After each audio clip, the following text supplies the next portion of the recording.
College management के माननीय प्रधान पद्मश्री आर्य रत्न doctor पद्म सूरी जी, उपाध्यक्ष श्री अजय सूरी जी, माननीय श्री प्रबोध महाजन जी, सम्मानित श्री अनिल राव IPS, माननीय डॉक्टर SK सोपोरी जी, मेरे महाराष्ट्र के राजभवन के सचिव डॉक्टर प्रशांत नारायण वरे जी और निदेशक पब्लिक स्कूल DAV आदरणीय डॉक्टर निशा पेशिन जी, यहाँ पर उपस्थित मेरी बड़ी बहन मनी सूरी जी और समस्त मान्य स्वामी जी, DAV स्कूल से जुड़े हुए समस्त प्रिंसिपल, अध्यापक बहनें, अध्यापक बंधु, आज मुझे अपने इस परिवार में आकर जो सुख परिवार में आके होता है उसकी पूर्ण अनुभूति हो रही है, इसको मैं अनुभव करता हूँ।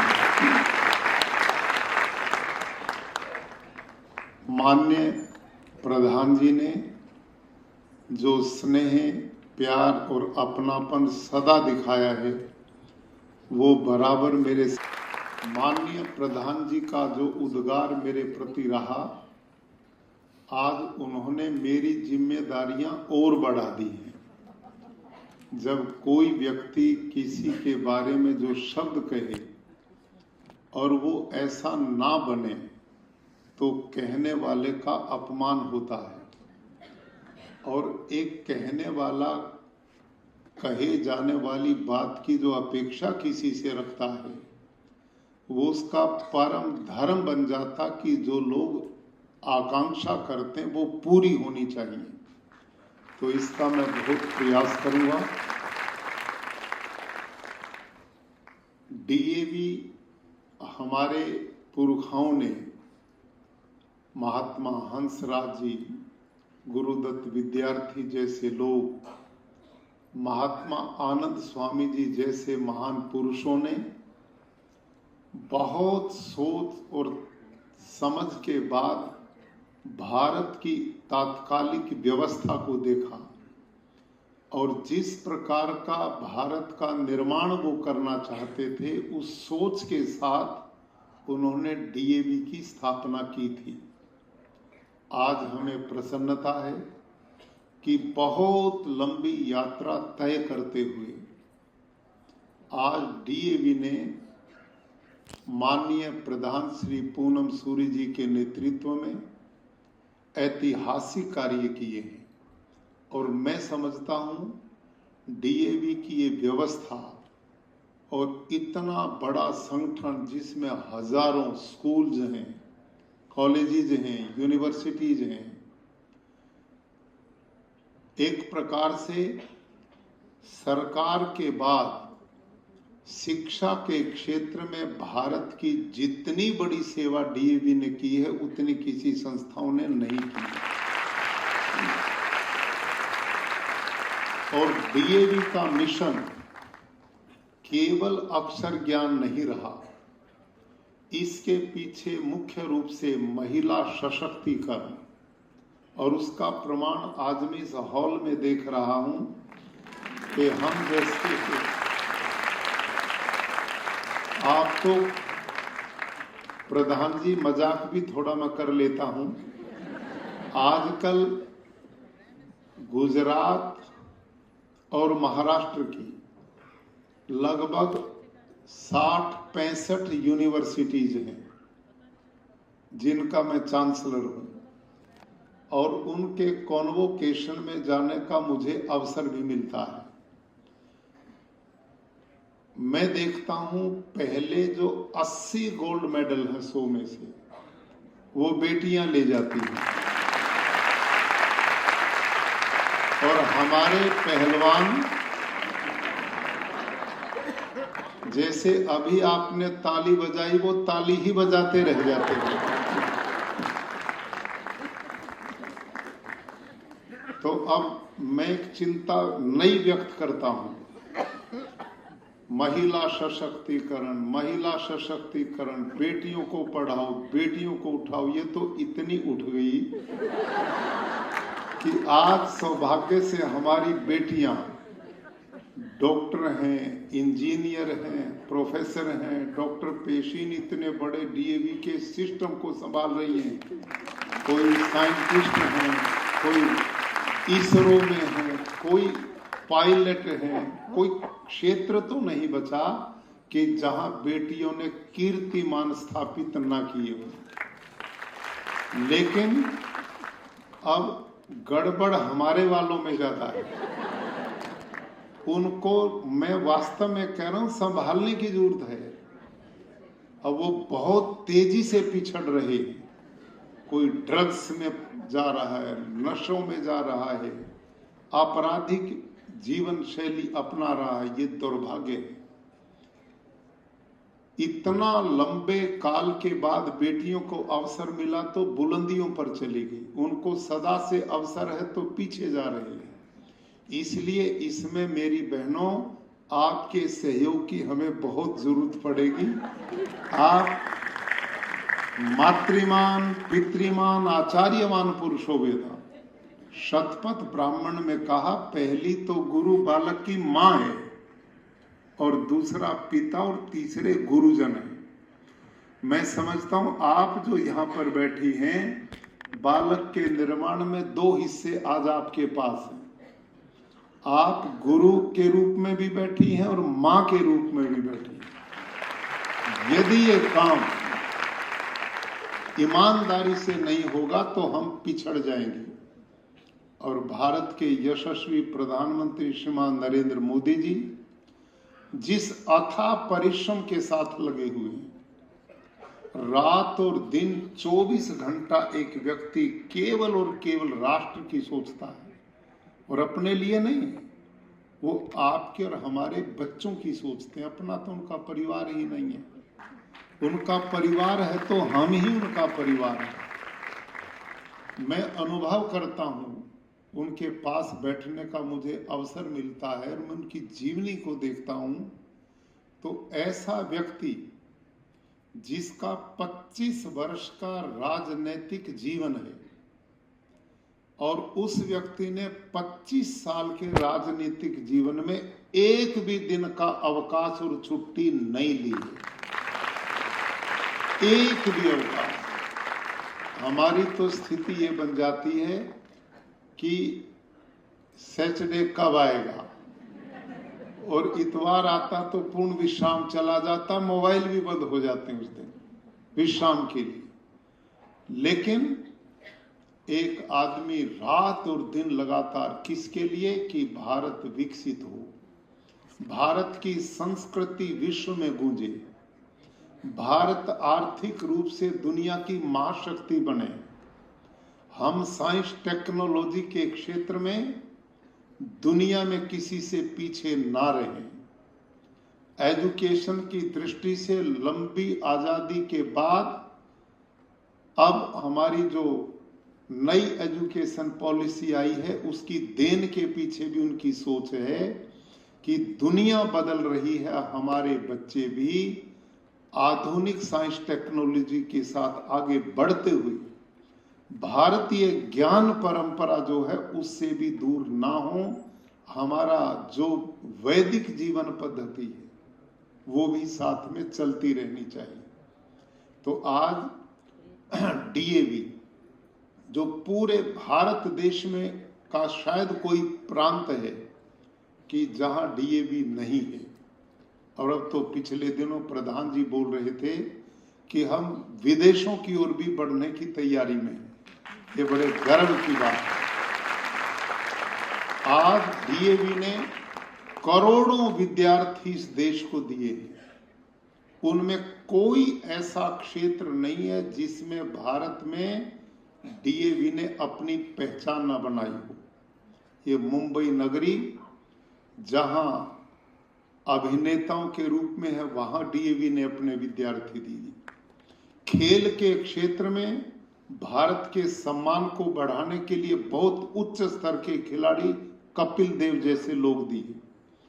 और एथलेटिक्स कोई भी गेम है खेल का, उसमें डीएवी ने अपनी बहुत बड़ी पहचान बनाई। कितने साइंटिस्ट, कितने इंजीनियर, कौन सा ऐसा क्षेत्र है भारत की प्रगति का और परिवारों की उन्नति और समाज के विकास का कि जहां डीएवी ने अपने विद्यार्थी राष्ट्र को समर्पित ना किए। ये हम सब के लिए आज के दिन बहुत बड़े गर्व और सौभाग्य की बात है। मैं स्वयं डीएवी का विद्यार्थी हूं और डीएवी में मेरे को ब्रह्मा विद्यालय हिसार में रहकर डीएवी को जानने का, समझने का और उनकी सेवा भाव की जानकारी वहीं से प्राप्त हुई। आदरणीय भाई और बहनों, आज जो प्यार, जो स्नेह, जो सम्मान डीएवी के माननीय प्रधान जी और पूरी मैनेजमेंट के सौजन्य से मुझे प्राप्त हुआ है, मैं हृदय की गहराई से आप सब के प्रति नमन पूर्वक बहुत आपका धन्यवाद करता हूं। और आपने जो प्यार और अपनापन दिया उसके लिए मैं बहुत बड़ा आभारी हूं। जब अपने लोग अपने लोगों के प्रति इतना प्यार भाव रखते हैं तो मैं पुनः कहता हूं कि हमारी जिम्मेदारियां और बढ़ जाती हैं और गति से हम काम को आगे बढ़ाएं। डीएवी ऋषि दयानंद के नाम से चला, शिक्षा के क्षेत्र में काम के लिए चला, लेकिन उसके साथ उनका मिशन और विजन था। भारत उस समय गुलाम था और आजाद भारत कैसे बने और इस देश की आजादी में हमारे बच्चे, युवा कैसे काम आ सकते हैं, ये सारा काम डीएवी ने उस समय प्रारंभ किया था। बालकों में हमारे सांस्कृतिक मूल्य कैसे स्थापित हो, उनका चारित्रिक विकास कैसे हो, स्वास्थ्य की दृष्टि से वो कैसे मजबूत हों, संस्कारवान बच्चे हों और शैक्षणिक रूप से विद्वान भी हों, ये सोच हमारे महापुरुषों ने लेकर के डीएवी की स्थापना की थी।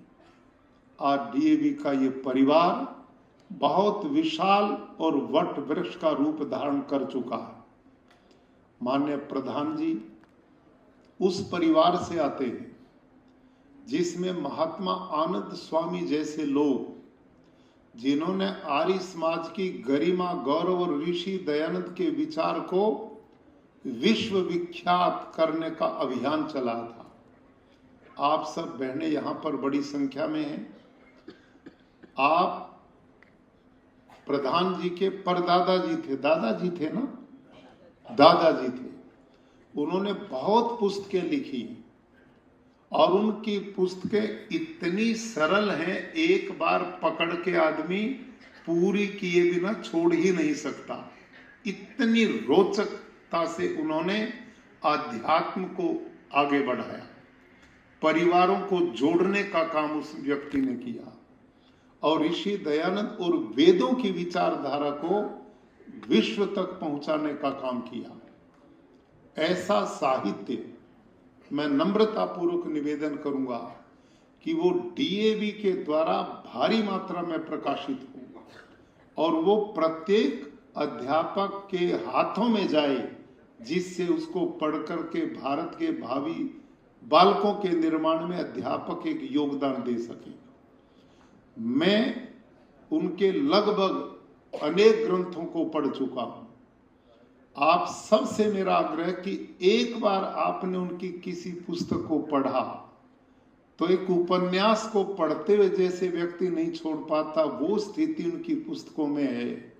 और ऐसे परिवार से आप आते हैं जिसका पूरा परिवार आजादी के आंदोलन के रूप में मिलाप अखबार के द्वारा, जिन्होंने देश की आजादी के समय ऐसे ऐसे लेख और संपादकीय लिखे थे कि जिन्होंने लोगों में देशभक्ति का जज्बा पैदा किया था।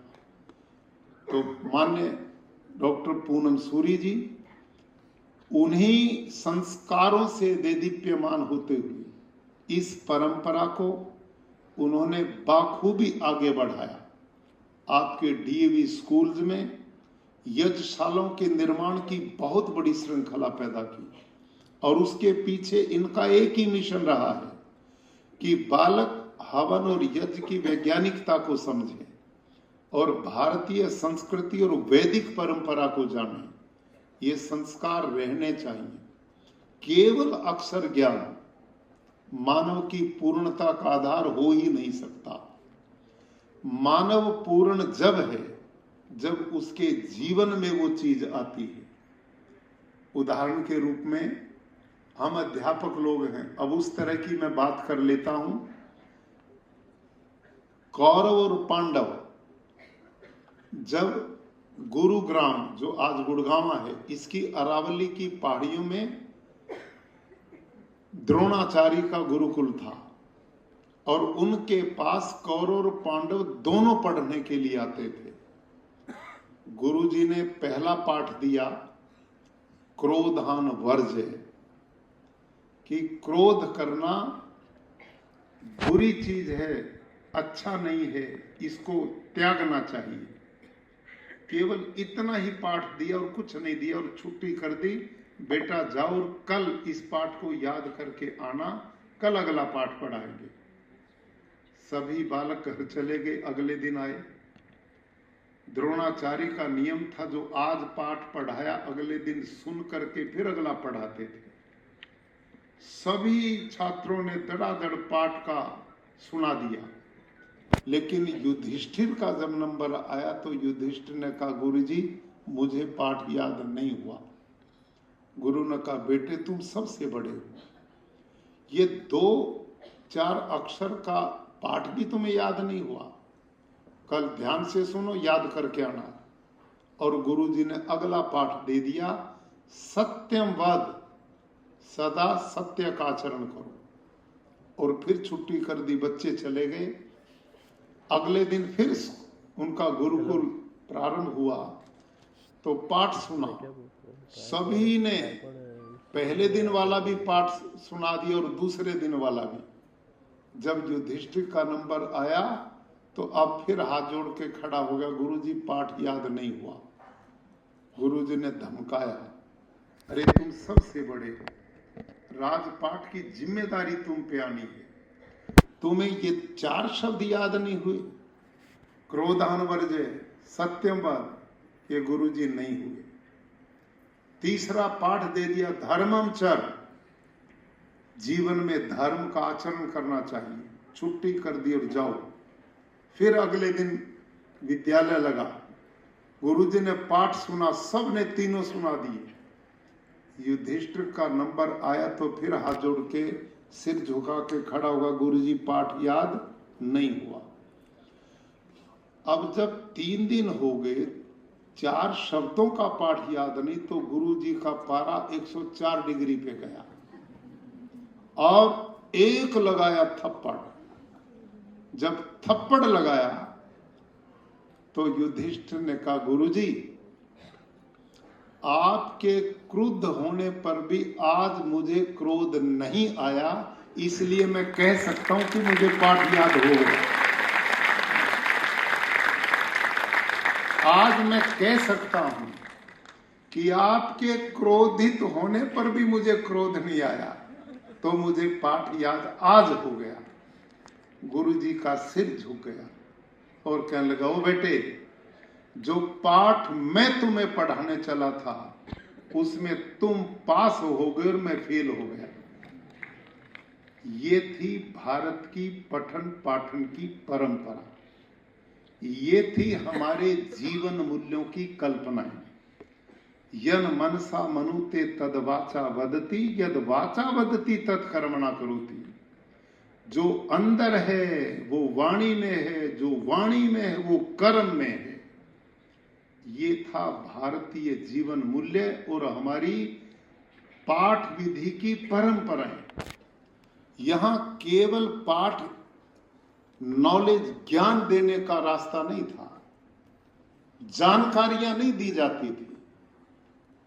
आज की शिक्षा पद्धति जानकारी दे रही, जीवन नहीं दे पा रही। जानकारी जरूरी है, लेकिन जीवन उससे भी ज्यादा जरूरी है कि जीवन का उद्देश्य क्या है, हम किस लिए पैदा हुए।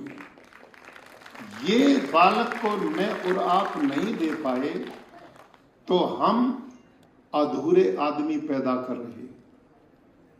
भाइयों और बहनों और सभी अध्यापक अध्यापिका बहनें, हम शिक्षा जगत के लोग हैं, हमारे ऊपर बहुत बड़ी जिम्मेदारी है। अध्यापक को राष्ट्र निर्माता कहा है। राष्ट्रों का निर्माण इन दीवारों से नहीं होता, बड़े बड़े कल कारखानों से नहीं होता। राष्ट्रों का निर्माण बहुत नहरें बिछाने से भी नहीं होता और रेल की पटरी बिछाने से भी नहीं होता, बहुत हवाई जहाज उड़ाने से भी नहीं होता। राष्ट्रों का निर्माण होता है वीर पुंगवों के शौर्य से, वीर माताओं के सतीत्व से और आने वाली चहुमुखी विकास युक्त पीढ़ियों से राष्ट्रों का निर्माण होता है। ऐसे बालक जो माता पिता के प्रति अपने कर्तव्य को समझें, समाज के प्रति अपने उत्तरदायित्व को निभाएं और देश के प्रति समर्पण का भाव रखें। ईमानदारी, दिव्य गुण, करुणा और दया, ये हमारी संस्कृति के मूल आधार थे, जिनके बारे में अहिंसा, सत्य, अस्तेय, ब्रह्मचर्य, अपरिग्रह, शौच, संतोष, तप, स्वाध्याय, ईश्वर प्रणिधान, ये वो आधारभूत सिद्धांत हैं जिनको भारतीय ऋषियों ने सार्वभौम महाव्रत कहा है, जो हर देश में, हर जाति में, हर काल में समान रूप से लागू होते हैं। ऐसे गुणों वाले बालकों का निर्माण ही सही अर्थों में शिक्षा का सही प्रचार होता है। सही शिक्षा का सर्व गुण संपन्न वाला, और ये असंभव नहीं है यदि मैं और आप ईमानदारी से अपनी जिम्मेदारी को निभाएं और माता पिता हमारे साथ जुड़ जाएं, तो हम वो चीज पैदा कर सकते हैं जिसकी आज दुनिया इंतजार कर रही है। ये असंभव नहीं। आज दुर्भाग्य इस बात का है कि हम इतने अल्ट्रा मॉडर्न बन गए कि वो जो जीवन मूल्य है ना बच्चों में, उनकी ओर हम ध्यान ही नहीं दे पा रहे। और वो चीज बालकपन से होती है। जब मेरे और आपके हाथ में बालक आता है, सौभाग्य है डीएवी ने बालकों को बहुत छोटी अवस्था से, मेरे ख्याल में वो क्या केजी, हाँ उससे भी, आपने तो उससे भी छोटे बच्चों को, बस मां से डायरेक्ट आपके हाथ में बच्चा आता है। मैं आपको ईमानदारी से कहता हूं, जो बात कहूंगा ना वो वही जो मैंने अपनाई है। जैसे आदरणीय प्रधान जी ने गुरुकुल की चर्चा आपके बारे में की, वास्तव में एक ऐसी अवस्था मैं भी कल्पना नहीं कर सकता। आज जो स्वरूप उस संस्था का बना, मैंने प्रधान जी कभी सोचा ही नहीं था कि ऐसा भी हो सकेगा। लेकिन ईमानदारी एक दिमाग में रही कि अपनी मेहनत में कमी नहीं छोड़नी है। किसी भी तरह से कोई आपराधिक सोच बनानी ही नहीं है। अर्थ सूचिता, जीवन सूचिता, परिश्रम की पराकाष्ठा, ये मैंने जीवन का लक्ष्य बना करके वहां पर काम किया। वो संस्था उस समय वाकई बंद हो चुकी थी। ये थोड़े से विद्यार्थी, और वो भी वास्तव में वही आते थे जो प्रधान जी ने कहा सत्य है, जितने जिनसे पड़ोसी भी दुखी थे, माँ बाप नहीं, जिनसे पड़ोसी भी दुखी थे वो कहते थे आचार्य जी को दे आओ, ठीक कर लेंगे। ऐसे बालक मेरे को भेजते थे और वो बेचारे सिंपल परिवारों के, जिनके अपने गुजारे नहीं होते थे, वो मेरे पे छोड़ जाते थे। जिस गुरुकुल को मैं चलाता था उसमें कोई सरकारी ग्रांट अनुदान नहीं, कोई पैसे का आधार नहीं, और जो 200 एकड़ जमीन उस संस्था की अपनी थी वो लोगों ने कब्जे कर लिए, क्योंकि देखने वाला कोई नहीं था। 22-22 साल की गिरदावरी लोगों ने अपने नाम कर ली, कुछ नहीं, बस केवल उतना ही था जो कैंपस था, झाड़ झंकार कोई देखने वाला नहीं। ऐसी अवस्था में उस गुरुकुल को 1981 में, मैं 21 साल का था उस समय जब मैंने उसको संभाला। खैर, कैसे बात बन सकती है, हम परिवार के लोग हैं। ये जो प्रधान जी ने बड़ी अच्छी बात कही कि आदमी ये सोच लेता मेरे पास ये नहीं है, इस चीज की कमी है, मैं कैसे कर पाऊंगा, कैसे हो पाएगा। लेकिन परिश्रम और नेक नियत, ईमानदारी से परिश्रम किया जाए तो खांडव प्रस्थ को इंद्रप्रस्थ में बदलना कोई असंभव नहीं है। बहुत लोगों ने किया, मैं कोई उनमें अलग नहीं। ये तो आप जैसे भले लोगों का सानिध्य मिलता रहा और मैं चलता रहा, लेकिन असंभव नहीं है। वो संस्था जिसमें कोई अनुदान नहीं, कोई बच्चे भी नहीं भेजता, लेकिन मेहनत की गई। और जब करता था ना मैं मेहनत, और मेरे जो जितने भी अध्यापक थे उनको मैं बैठ करके एक ही बात बोलता था, वो मैं आपको भी सुनाता हूं। मैं क्या बोलता था कि देखो, एक माँ के लिए उसका बेटा बच्चा, बेटा बेटी जो भी जन्म लेती है तो माँ उससे बहुत प्यार करती है। जब छोटा बच्चा है और वो जन्म लेने के बाद लगभग 1 महीने का हो गया, तो माँ के मन में आया कि अब मैं बाहर घर से निकल सकती हूँ। और वो एक दिन बाजार में जाती है, किस लिए कि मेरा जो छोटा मोटा सामान की जरूरत है वो भी ले आऊं और अपने इस नन्हे बच्चे के भी लेके आऊं। और जब माँ घर की दहलीज से बाहर कदम रखती है बाजार में जाने के लिए, फिर वापस आती है और अपनी सास माँ को कहती, माँ देखो छोटू सो रहा है, मैंने इसका दूध बना के रख दिया है, कोई दिक्कत आई, ये कपड़ा है बदलने की जरूरत हो तो पूरा ध्यान रखना। मैं बाजार तक जाती हूँ, जिम्मेदारी लगाई। जब निकली तो बाहर उनकी ननद आ रही थी, उसकी भी ड्यूटी लगा दी कि छोटू सो रहा है, कोई दिक्कत आए तो उसका ध्यान रखना।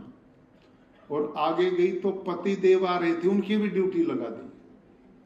और वो माँ बाजार में चली गई, कोई सामान भी खरीदती है तो बीच में फोन करती है, छोटू सोया या उठ गया, कोई दिक्कत तो नहीं। कितना ध्यान माँ का, यानी एक अपने बालक के पालन में माँ अन्य किसी पर विश्वास नहीं करती जितना अपने पे करती। इतना प्यारा माँ के लिए बच्चा है।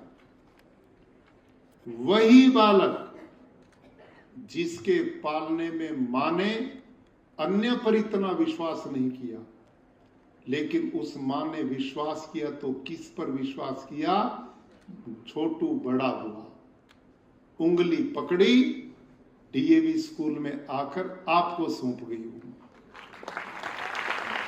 सोचिए आपको सौंपती है। घर वालों पर विश्वास नहीं, पड़ोसियों पर विश्वास नहीं, रिश्तेदार पर विश्वास नहीं, उसे विश्वास आपके ऊपर है कि मैं अब तक जो दे सकती थी बालक को दे चुकी हूं। अब देने वाले डीएवी में बैठे हैं, वहां अध्यापिका अध्यापक बंधु हैं, मैं उनको सौंपती है। और फिर क्या होता है, आपको बालक सौंपती है। बालक आपके लिए नया है, आपको देखकर बालक घबरा जाता है, वो फिर मां की ओर दौड़ता है और मां से लिपटता है।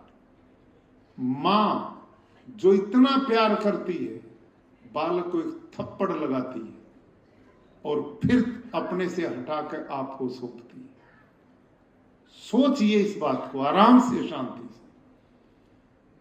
ये बात जिस दिन मेरे देश के अध्यापक अध्यापिका में अंदर बैठ जाएगी और उसमें भाव पैदा होगा कि एक माता पिता ने कितनी आशाओं के साथ अपने लखते जिगर के टुकड़े को हमें सौंपा, तो मेरी कितनी बड़ी जिम्मेदारी शुरू होती है। वो मां पढ़ी लिखी कम नहीं है, इस बालक का पिता भी पढ़ा लिखा कम नहीं है, लेकिन वो इस बात को जानते हैं कि हमारे पास घर के जितने काम हैं, इस बालक के समग्र विकास में हम योगदान नहीं कर सकते। अब हम उन्हीं के पास छोड़ के आएंगे जिनका एक ही काम है, बालक को शिक्षित, दीक्षित और योग्य बनाना। वो योग्यता वो आप में देखते हैं, हमारे में देखते हैं। यदि मैं और आप ऐसी अवस्था में उस माँ बाप के साथ विश्वासघात करते हैं, तो इससे बड़ा अपराध मैं समझता हूं दूसरा नहीं हो सकता। माता पिता के लिए सबसे बड़ा धन और पूंजी उसकी संतान होती है। आप और मैं जितने भी यहां बैठे, हम जितना जो कुछ कर रहे हैं अपनी संतान के लिए करते हैं। भव्य भवन बनाते हैं, जमीन का टुकड़ा खरीदते हैं, कोई बिजनेस खड़ा करते हैं, कोई भी काम करते हैं। हर माता पिता की एक इच्छा है कि मेरे घर का दुलारा मेरे घर का दीप बने, इस घर की ख्याति प्रतिष्ठा सम्मान को बढ़ाए, वो अपना भी सम्मान बढ़ाए, हमारा भी बढ़ाए। हर माता पिता ये चाहता है, और ये सब कुछ करने में अध्यापक का बहुत बड़ा योगदान, टीचर का बहुत बड़ा एक पार्ट प्ले करता है। तो इस भाव के साथ हमारे डीएवी के संस्थापकों ने इस सोच के साथ हमारी नींव डाली थी, और आज उसी सोच के साथ हमारी डीएवी प्रबंधकर्त्री सभा इस मिशन के साथ प्रधान जी के नेतृत्व में डीएवी को आगे बढ़ा रही है। आप सबसे मेरा नम्र निवेदन है कि आप बहुत बड़े जिम्मेदार पद पर अपने आप को सामान्य मत सोचिए। इस देश में सबसे बड़ा सम्मान यदि किसी का था तो गुरु का रहा है। इस देश का राजा जब अपने महल से निकल करके सवारी पर बैठ करके बढ़ता था और सामने कोई गुरु आ जाता था, तो हाथी से नीचे उतर गुरु के चरणों में अभिवादन करता था। वो जानता था मैं यहां बैठने लायक बनाया तो गुरु की कृपा है। आज जो जिन पदों पर बैठे हैं उनके पीछे आपका बहुत बड़ा योगदान है। शिक्षा का बहुत अभियान देश में चल रहा है, लेकिन इसके साथ थोड़ा हमें आवश्यकता आज के इस देश में अपने बालकों को भारतीय जीवन मूल्यों से जोड़ने की, उससे हम पीछे हट रहे हैं। आज मेरी बहनों और भाइयों, हमारे संयुक्त परिवार टूट रहे हैं, हमारे रिश्ते बिखर रहे हैं, हमारे परिवारों में वो प्यार प्रेम जो था परिवार का वो बचा नहीं। यही तो भारत की ताकत थी। एक चूल्हे पर 20 लोग खाना खाते थे, 10 बच्चे घर में पलते थे, पता ही नहीं था कौन किसका, पड़ोसियों को नहीं पता लगता था कि ये कौन किसका बेटा।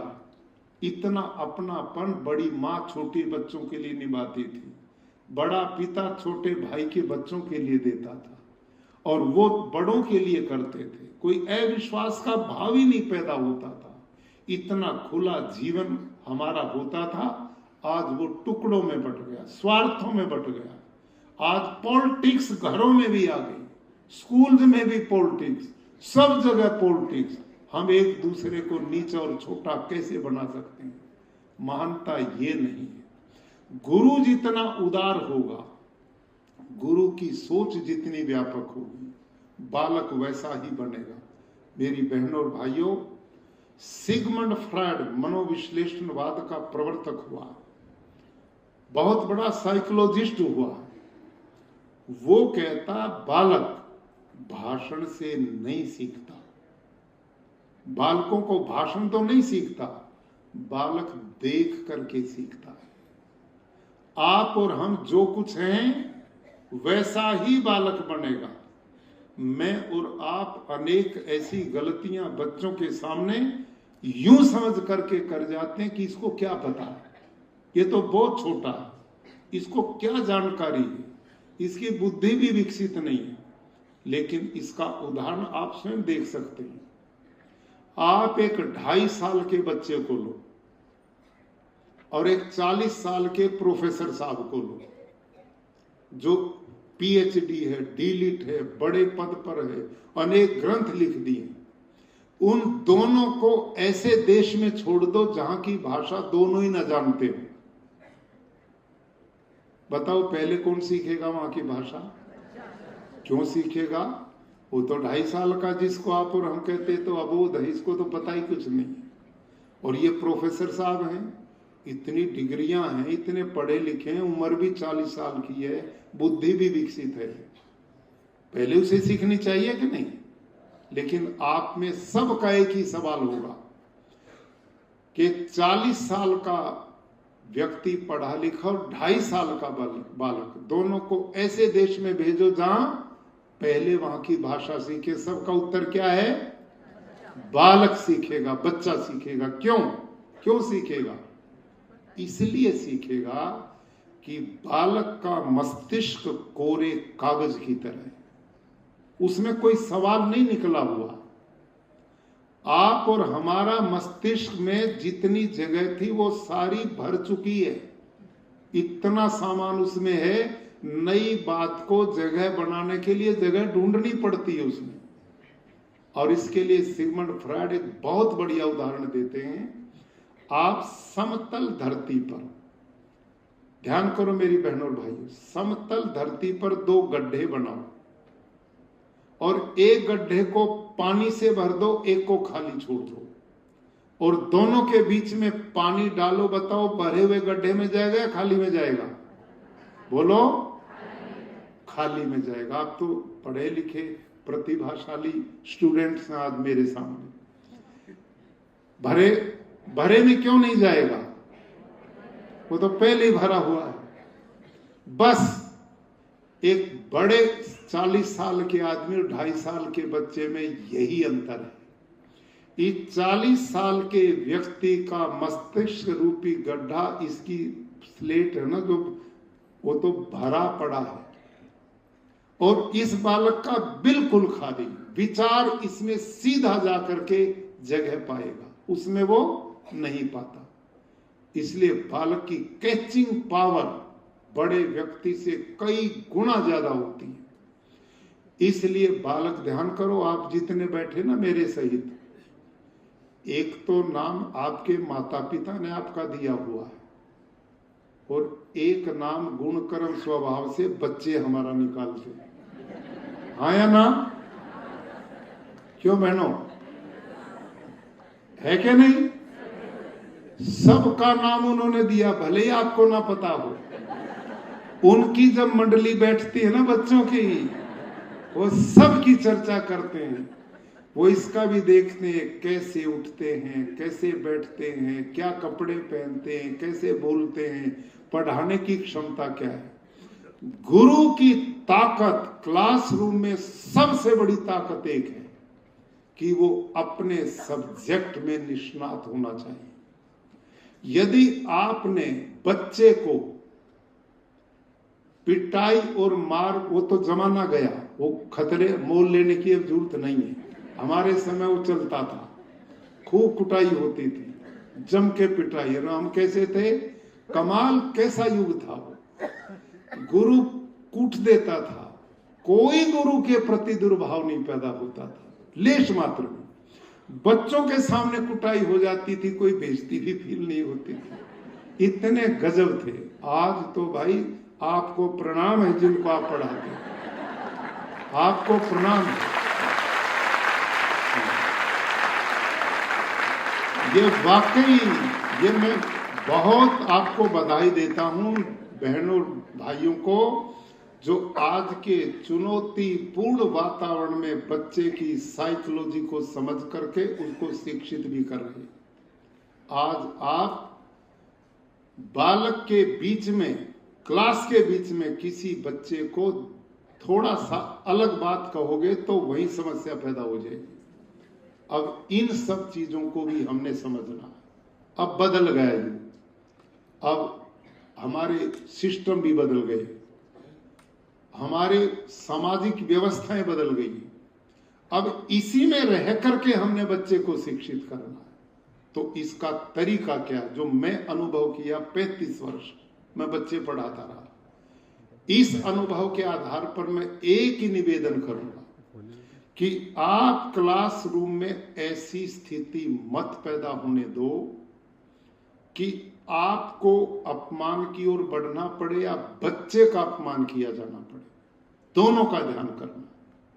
थोड़ा सा गर्दन घुमाने की आदत बना लो, कोई दिखे तो थोड़ा अवॉइड कर जाओ, लेकिन हमने बच्चे को गलत दिशा में भी नहीं जाने देना। उसका बेस्ट तरीका है, हमने मेहनत बढ़ानी पड़ेगी। अनुभव में मेरे को आया, वो अध्यापक बालक की पिटाई करता है जो कम मेहनत में ज्यादा उपलब्धि चाहता है। फिर दोबारा सुनो, जो मेहनत कम करना चाहता है और प्राप्त ज्यादा करना चाहता, वो पिटाई का रास्ता अपनाता है। वो आज के युग का रास्ता नहीं है। बच्चे हमारे जैसे नहीं है। हम तो अपने जमाने में ऐसे थे, बहुत शर्मीले थे। गांव में कोई पुलिस वाला आ जाता तो चारपाई के नीचे छिप जाते थे, इतना डर था। आज तो घर में कोई आता, माँ बाप ने बच्चा ही पहले इंट्रोडक्शन कर लेता है। इतने स्मार्ट बच्चे, बहुत ये अच्छी बात है, लेकिन इनको संभालने में भी उतनी ही स्मार्टनेस की जरूरत पड़ती है। इसकी बहुत बड़ी आवश्यकता है। अब हमने क्या करना है, बच्चे को कभी भी क्लासरूम में धमकाना, झिड़कना, अपमानित करना, तू तो ऐसा ही है, तू तो पढ़ ही नहीं सकता, तेरे ऐसे माँ बाप होंगे, तेरे को अकल नहीं है, तू कभी नहीं समझेगा। आपसे मेरा नम्र निवेदन है, अब इसका युग कतई नहीं है। कभी भी बच्चे को आप ऐसा मत करिए। ये अब बच्चे बहुत स्मार्ट और तेज हो गए हैं और ईगो से भरा हुआ समाज। ये जो पॉलिटिक्स आई ना, ये ईगो का परिणाम है, अहंकार का परिणाम है।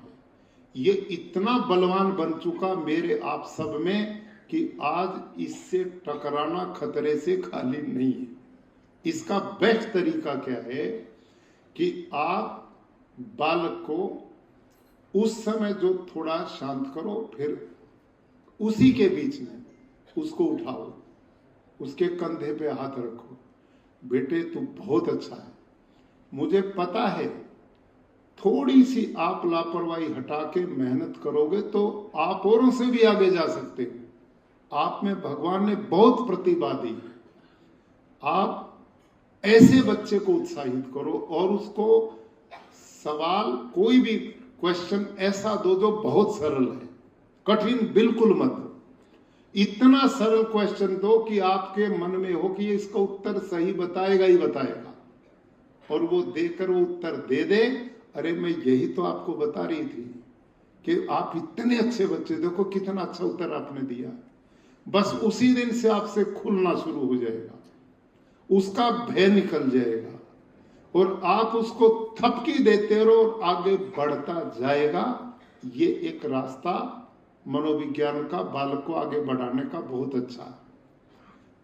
कभी भी निराशा और हताशा की बात मत आने दो। मैं अपनी जीवन की एक प्रैक्टिकल कहानी सुनाकर अपनी बात से, बोर तो नहीं हो गए मेरे से? एक ये सुनने वाली घटना है और ये आप और हम सब के काम आएगी। प्रधान जी मेरे साथ एक घटना घटी। राव साहब, आपका तो विभाग दूसरा ही था, जो वैसे नहीं सीधे हो तो वैसे बढ़ा लेते थे। आप हमारे बहुत बड़े अधिकारी हैं, आईपीएस अधिकारी हरियाणा से राव साहब। तो मैं निवेदन करूं, क्या हुआ मेरे साथ एक बार, जब गुरुकुल धीरे धीरे मेहनत से विकसित होने लगा और मेरे पास 400-500 बच्चे तक हो गए, इतनी संख्या बढ़ गई। मैंने दिन में मैं पढ़ाता, रात को मैं उनके लिए दोपहर बाद भिक्षा मांगने जाता, और ये काम चलते चलते अब धीरे धीरे हमने खेल में भी काम शुरू किया और पढ़ाई में भी बहुत बच्चों से मेहनत की, तो उससे बच्चे बढ़ने लगे और मैंने उसको हरियाणा शिक्षा बोर्ड से जोड़ दिया।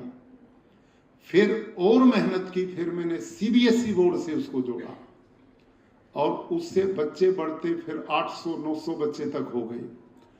तो ऐसे समय पे अब ध्यान से सुनना, पे घटना बालक के साथ कैसी मेहनत करें तो क्या बन सकता है, ये सत्य घटना है और ये एक नहीं, मेरे जीवन की सैकड़ों घटनाएं। क्या हुआ, एक गीता निकेतन नाम का कुरुक्षेत्र, हरियाणा का मैं रहने वाला, कुरुक्षेत्र में वहां गीता स्कूल होता था, सीबीएसई बोर्ड इंग्लिश मीडियम, जो हमारे उत्तर हरियाणा का टॉप स्कूल माना जाता था, नंबर 1। उसमें बड़े बड़े धनिकों के और ऑफिसर्स के बच्चे एडमिशन के लिए लालायित रहते थे और उस समय वहां आईआईटी पीएमटी होता था, उसमें वहां के स्टूडेंट जाते थे +2 के बाद। और मैं तड़पता रहता था, इन जैसा कब बने, इन जैसे कैसे बने, उसके लिए लगातार मेहनत चलती थी, लेकिन हम उनसे बहुत दूर थे, बहुत दूर थे। ऐसी स्थिति में एक बालक जो कुरुक्षेत्र जिले के एक अच्छे बड़े जमींदार का बेटा था और उसके चाचा जी एडवोकेट थे, उन्होंने अपने भाई का एक बेटा दत्तक लिया, अपनी उन्होंने शादी नहीं की और उस गीता निकेतन में एडमिशन करा दिया, टॉप के स्कूल में। लेकिन उस बालक की आदतें अच्छी नहीं थी, वो बलवान था, गांव का था। दूसरे बच्चे जो हॉस्टल में थे, वो कोई ऑफिसर्स का बच्चा था, कोई व्यापारी का बच्चा था, उनको धमकाता और उनसे पैसे छीन लेता हॉस्टल में, और वो जूते जुराब में चाकू रखता था और चाकू दिखाता, डराता पीछे हॉस्टल में, उनके पैसे लेता, दीवार से कूदता, बाहर कुछ का कुछ खाता और सिनेमा देखता। मतलब ये ऐसी हरकतें उस बच्चे में थी। स्कूल में जाता, अनुशासन नहीं रखता, हॉस्टल में जाता, अनुशासन नहीं रखता। 10वीं क्लास में इतने अच्छे गीता निकेतन स्कूल में उसके 48% नंबर आए और स्कूल सारा उससे दुखी। उन्होंने निर्णय लिया, इसको आउट करो, स्कूल से निकाल दिया उस बच्चे को। जबकि उसका चाचा जो दत्तक जिसने लिया, उसकी अच्छी रेपुटेशन थी, उसकी किसी ने नहीं मानी, स्कूल से निकाल दिया आपराधिक होने के कारण। अब उसने देखा बच्चा दत्तक भी लिया, बर्बाद हो गया, किसी काम का नहीं, किसी ने उसको अच्छे स्कूल में प्रवेश नहीं दिया।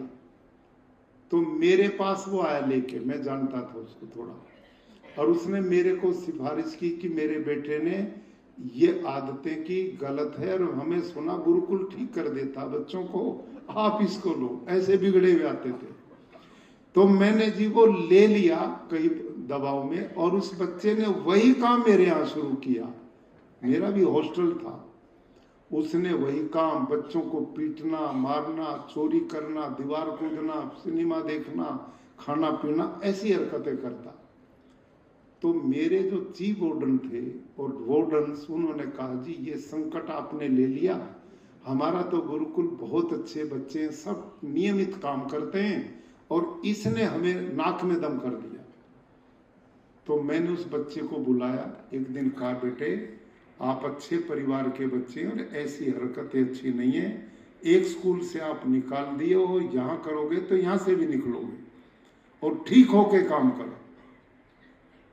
उसने कहा ठीक है गुरुजी, और वो चला गया। कुछ दिन गैप आया, ठीक रहा, लेकिन फिर वो आदत उभरी, फिर वो पैसे किसी के निकाल के दीवार से कूद के और सिनेमा देखने गया। अब उस दिन नहीं था तो 2 वार्डन और चीफ वार्डन फिर मेरे पास आए ऑफिस में कि जी वो बच्चा ठीक नहीं होगा, आप उसको निकालो, उन्हें तंग कर रखा। मैंने कहा बुलाओ उसको। कि बुलाए कहाँ से, वो तो सिनेमा में गया हुआ है। मैंने कहा कहाँ गया? कि रुद्रा नाम था सिनेमा का, रुद्रा सिनेमा में गया है। मैं कहा वो कहाँ? कि रेलवे रोड पे। मैंने कहा कब गया? कि इतने बजे शुरू होता सिनेमा, इतने बजे छूटता। मेरे पास एक स्कूटर था, मैं उस सिनेमा घर के सामने जाकर के खड़ा हो गया और वो सिनेमा जब छूटा तो वो जो था रविंद्र, उस लड़के का नाम, ऐसे यूं करता हुआ बाहर निकला। मस्ती में उसको थोड़ा ही पता था कोई आगे हो। जब उस भीड़ में निकला, मैंने आवाज दी रविंद्र। उसने देखी, आवाज जानी पहचानी, मेरी ओर देखा तो वो डर गया। लेकिन मैंने बुलाया उसको और बुला के मैंने स्कूटर के पीछे बिठाया। उन दिनों भीड़ इतनी नहीं होती थी सड़कों पे। धीरे धीरे मैं स्कूटर चलाता रहा गुरुकुल की ओर आते हुए। रास्ते मैंने चलते चलते बात की उस बच्चे से, बेटे मैंने पीछे आपको समझाया, कुछ दिन ठीक रहा, आपने फिर हरकत कर दी। आपके चाचा जिसने आपको दत्तक लिया वो कितना बेइज्जत अनुभव करेगा। आपके इलाके में पता लगेगा, एक स्कूल से निकाल दिया, दूसरे वालों ने भी निकाल दिया। आप अपने घर कुल की गरिमा को भी समझना चाहिए। और मेरे को बहुत अच्छी तरह पता, तू बड़ा समझदार बच्चा है, तू पढ़ सकता है, तू लापरवाही करता है, गलत रास्ते पर चलता। इस आदत को बदल दे, नहीं तो आपका पूरा जीवन भी खराब होगा। और इन चीजों से काम जीवन में नहीं चलता जिस रास्ते पे तू चला। इतने बच्चे गुरुकुल में, सब की गुरुजन इज्जत करते हैं, बच्चे उनकी करते हैं। आप क्यों बदनाम अपने माता पिता को करते हो? अपने आप होते हो, गलत रास्ते पे क्यों जाते हो? आपने ये आदत बदलनी चाहिए। तो उसने कहा ठीक है गुरुजी। इतना हुआ, मैं चलते चलते इतनी देर में गुरुकुल आ गया। जो बतानी थी मैंने और भी कुछ चर्चा उससे की और मैं हॉस्टल के सामने उसको छोड़ के मैं अपने घर चला गया। रात हुई, दिन छिप गया, अंधेरा हुआ, मैंने छोड़ दिया उस बच्चे, कुछ नहीं से ज्यादा मैंने बोला। रात हुई, अंधेरा हुआ तो घर रेजिडेंस मेरा वही था। घंटी बजी तो मैंने खुद आकर के द्वार पर देखा, वो लड़का सामने रविंद्र खड़ा और वो मेरे देख के रो पड़ा और पैरों में गिर गया। मैंने उसको उठाया और मैं अंदर ले आया। धर्मपत्नी को मैंने कहा बच्चे को दूध पिलाओ, कोई खाने की चीज है वो खिलाओ। तो मैंने पिलाया भी, खिलाया भी और उससे बातचीत की मैंने 10 मिनट। और ये सभी चर्चा मैंने करके, लंबी बात न करते, प्यार से उसको मैंने भावनात्मक तैयार किया। बेटे तेरे में और बच्चों से भी ज्यादा तेज दिमाग है और यदि तुम प्रयास करे तो तुम इतिहास बना सकता है। और उस बच्चे ने अंत में कहा गुरुजी अब मैं पैर छू करके कसम खाता हूं मैं गलत नहीं करूंगा और मैं पढ़ूंगा। मैं कहा नहीं पढ़ना नहीं, पढ़ तो और भी रहे। तूने अपनी जो अब तक लोगों के दिमाग में सोच बनाई वो मिटानी है और तूने अपनी क्लास में टॉप आना चाहिए। वो चुप हो गया, थोड़ी देर बोला गुरुजी मैं टॉप आके दिखाऊंगा आपको, ये बोला उसने और वो चला गया। बीच बीच में मिलता, मैं उसकी कमर पे हाथ रख देता, कैसा चल रहा, टीचर से पूछता, टोकता रहता। आज भी प्रिंसिपल ऑफिस में बोर्ड जो लगा है ना, उस समय कॉमर्स में था। कॉमर्स में उस साल का रविंद्र मलिक टॉप छात्र बना। उसने रिकॉर्ड बनाया उस समय, सबसे टॉप वो बच्चा है। उसके बाद उसने LLB की, बीच में मिलना जुलना रहा। आज वो हरियाणा पंजाब का सीनियर एडवोकेट है और वो टॉप का ये जो होते ना आपके सर्विसेज के मैटर, इसमें नंबर 1 इस समय वकील है वो लड़का। और अब खुशखबरी और आएगी, वो फिर बताऊंगा मैं उसकी कितना आगे।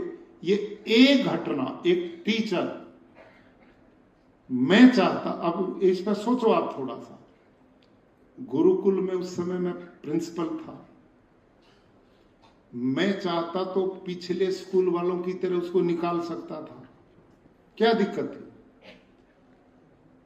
मैं उसको भगा देता, और बच्चे बहुत हैं, तू चल यहां से। लेकिन मैंने उसको भगाने की बजाय उसके साथ मेहनत थोड़ी सी की, और मैं उसके संपर्क में रहा, उस बच्चे को संभालता रहा।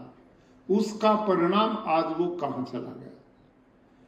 एक अध्यापक यदि कर्तव्य पालन ईमानदारी से करें तो हम देश के निर्माण में, बच्चों के निर्माण में कितनी बड़ी भूमिका निभा सकते हैं। और ये एक घटना नहीं है, अनेकों मेरे साथ घटना। जब मेरे यहाँ +2 करके बच्चे जाते तो अंत में एक दिन हम सब करते ना,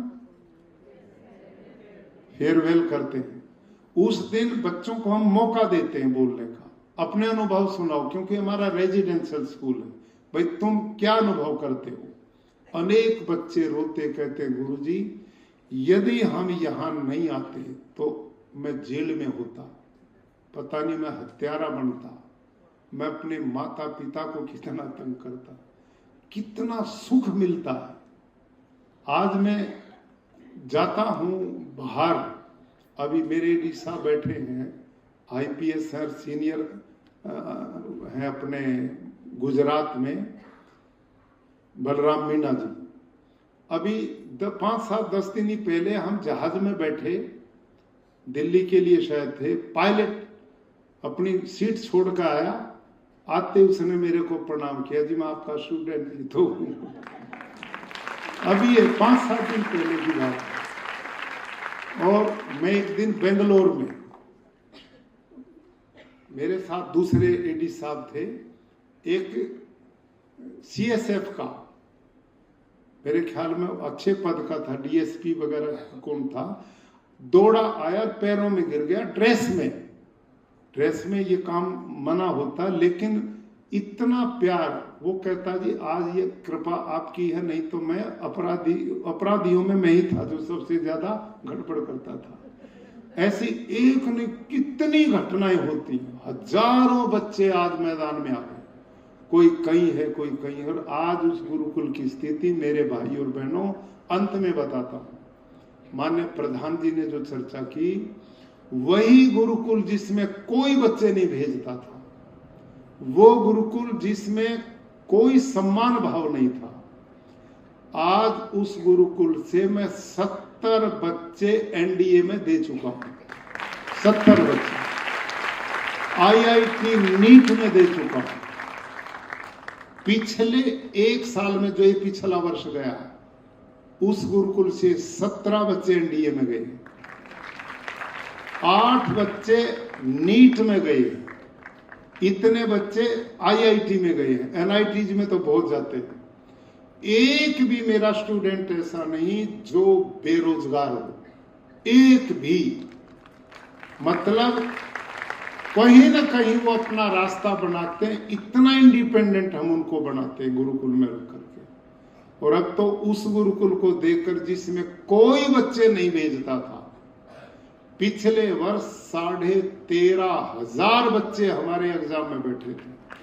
13,500 पूरे देश से। और बच्चे कितने लेने? 250।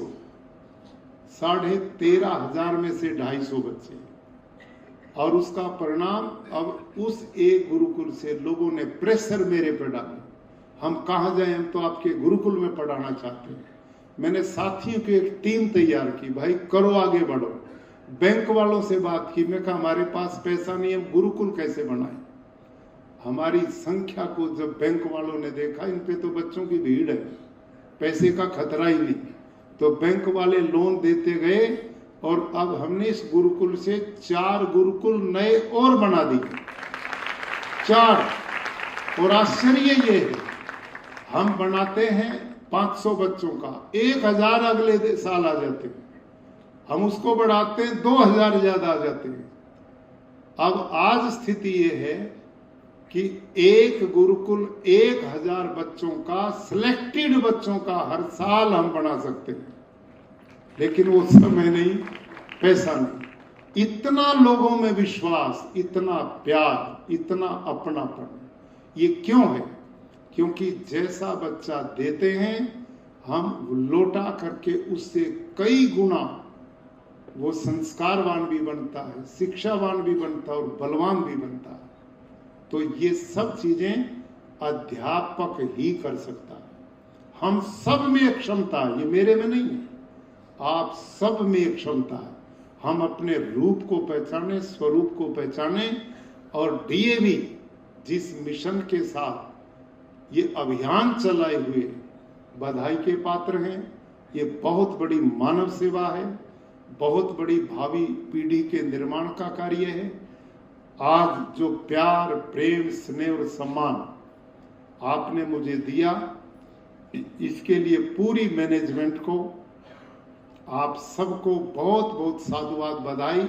और मेरे लायक किसी भी प्रकार की डीएवी के लिए जो सेवा है वो 24 घंटे में उपलब्ध हूं। क्यों? क्योंकि डीएवी मेरा है और मैं डीएवी का हूं।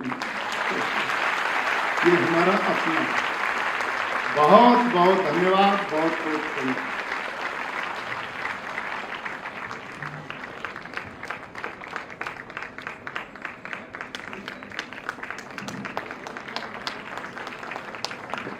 बहुत बहुत धन्यवाद माननीय महामहिम राज्यपाल जी।